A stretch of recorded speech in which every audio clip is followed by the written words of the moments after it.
So, hello, hi, good morning, good afternoon, good evening, just depending on where exactly you're watching from, what part of the world you're watching from. I am Dr. Amaka or Dr. Francisca, it's my name. I'm new to YouTube, but essentially, I want to have a discussion. I love to impact, I love to have discussions, especially on life challenges, things that have challenged whatever you are doing in life. So today the topic of my discussion is the you in you. That's what I call it. The you in you. What do I mean by this and what's spurred my interest to have this discussion? Now the you in you is who exactly you are. Remember in the scriptures in the Bible where Jesus asked his disciples, who do people say I am? And they were all saying, some call you John the Baptist, some call you Elijah, some call you one of the prophets, some call you this, and some call you that. And Jesus Christ turned and narrowed that question, asking the disciples, but you, my disciples, who do you say I am? So this question is centered on, you have had relationship with me. I have been with you all through my journey. I have been with you all through my ministry. I have been with you all through. Who do you say I am? So that's actually where this is coming from. The you in you. Who do you say I am? That's what he asks those that should know him ideally. So the you in you I call is that you, that person you are, really. Not who A calls you, not who B calls you, not who C calls you, but who exactly you are. And that's the kind of thing you tell yourself personally, who exactly you are. You know who you are, you know your strengths, you know your weaknesses, you know who truly you are. It's not what A, B, C, D calls you. I'll give an example. Someone might be meeting you for the first time and meeting you at a time when probably you were off your mood or something, and then your reaction gives that person an impression and person defines you as that may not truly be what you are. So this you in you is that personality in you, who exactly you are. This is coming from me, who has had a lot of challenges in life, who has had a lot of discouragement, who has dreams and aspirations, because this is part of what you in you is. What are your dreams? What are your aspirations? Who have these dreams and aspirations that were almost dragged to the mud, but at every point in time, what actually still propels me is believing in me and believing in the dreams and visions I have.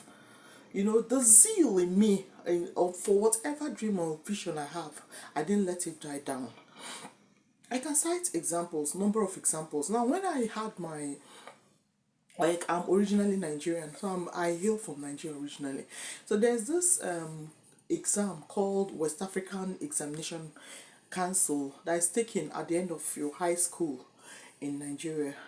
It's usually an external exam, so means it is not your internal teachers that set exams. They're set from a council in West Africa. And the expectation is, irrespective of if you covered your syllabus or not, irrespective of covering your syllabus or not, you're expected to be able to answer the questions presented to you. I remember when it was my turn in the house, in my family with my siblings to take my exams. I have three older sisters who have taken the exams and did not make all their papers in a sitting. So based on that, my mom's honest prayer was, I just want her to make all her papers in a sitting. That is my mom's prayer. So what she wanted is that I scale through at the first sitting. But what I wanted is to excel, not just scaling the papers, but excellence, to excel. Did I work for it? I did work for it. But I fixed my goal on that particular thing I wanted. I can say so many other aspects of my life, including my current situation with General Medical Council in this country. So do not at any point in time allow that those your dreams and your aspiration. Remember, what propels you to action is your dreams and your aspiration. This aspect of me, I always say as well, I do not believe that as an adult that you should be 100% dependent on a second adult. I believe it causes chaos. I believe it's not healthy at all for you, because if as an adult at a particular age in your life, in fact in the Western world, you find out that at secondary school level their children are allowed to work On weekends, they go for part-time work. I think they're expected to work like 20 hours in a week. So that's some of them are not yet at the age of adulthood with the definition of the age. But then it is a culture in this part of the world because they are taught that financial independence, their ability to earn and be able to take care of some of their financial responsibilities. So I, for one, I do not believe that as an adult you should be 100% dependent. Remember, no one is an island really. You have bits of dependence. You should ideally, but not 100%. When I say 100% is 100%, your financial dependence on a second adult is 100%. And that always propelled me in life. It's always propelled me. After my dad's death, for example, in my close to my finishing my high school in Nigeria, I know I told myself I want to be educated. I want to go to school. I want to be sure I'm a graduate because I know that will please my dad. And it's not about pleasing my dad. It's about I want to be somebody also in life. Do you understand? So your thought process, your dreams and aspiration propels what you do. I know I had to work extra hard. I had to do some things, setting my goals to be able to graduate. Even when I was in the university, I set some goals to be able to graduate from medical school. So at every point in time, your dreams and aspiration is what you shouldn't let to go. I've been through a lot, and I'm speaking from an experience point as an experience point here. No matter what happens to you, in fact, I will tell my story someday, but like this video, because it's like one of I'm still kind of starting the YouTube thing, but I will sometime someday tell like those challenges I've had that made me conclude that if you don't let anyone damage the you in you, if you don't let anyone destroy who exactly you are, not who they assume you are, because I was called a lot of things. In fact, it got to the extent that even my name Francisca, when I'm asked, for example, what's your name, I say my name is Francisca. Like, you Francisca, do you know? So even that name I bear has been labeled something. That did not bother me. That did not bother me.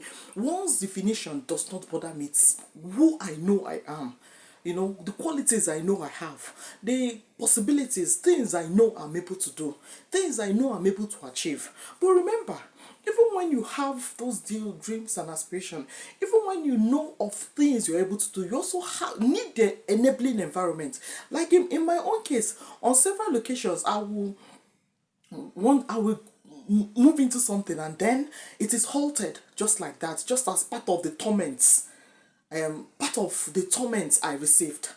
You understand? So even when you have dreams and aspirations, sometimes you need that enabling environment. Sometimes you have to withdraw from some people that call themselves friends around you because you have dreams and aspirations. You need to achieve this. You need to achieve this for yourself. You understand? Like I always say, one thing is to feel fulfilled. At the time when, for example, I'm very old, I want to feel fulfilled within me. I want to feel, oh, these are things I wanted to achieve, and yes, I achieved all of them. You understand? So there are some people that cannot even be part of your this thing once you have your dreams and aspiration fixed. Most people that have achieved what they wanted have started as well. It's about having those dreams and aspiration and beginning. Don't let anyone discourage you. Don't let anyone tell you what you're not. In my own case, for example, I know it when the General Medical Council wrote on the Medical Council website, she's not allowed to practice, she may not be allowed to practice medicine, something like that. I didn't believe that story because number one, I know there is nothing I did that should warrant that, and I still know my dreams and aspirations.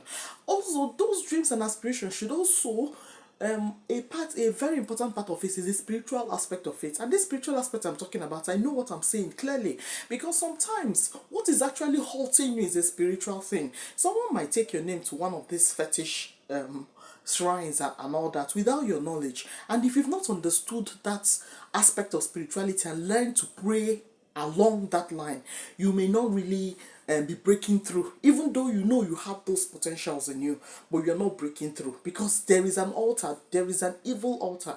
Your name is at, and you don't know about it. So that spiritual aspect also is very important. Your ability to have that relationship with God and your ability to understand things of God very well, to be able to seek God, and that God like reveals things to you, so that because sometimes you're not achieving your dreams and aspirations not because you didn't work hard for it, and not because you weren't really zealous for it, but it is sometimes as well, it is because of some of these altars, some of these negative fetish things, and you might not understand. Like I always say, I'm speaking from point of experience. When I'm saying these things, I speak from point of experience.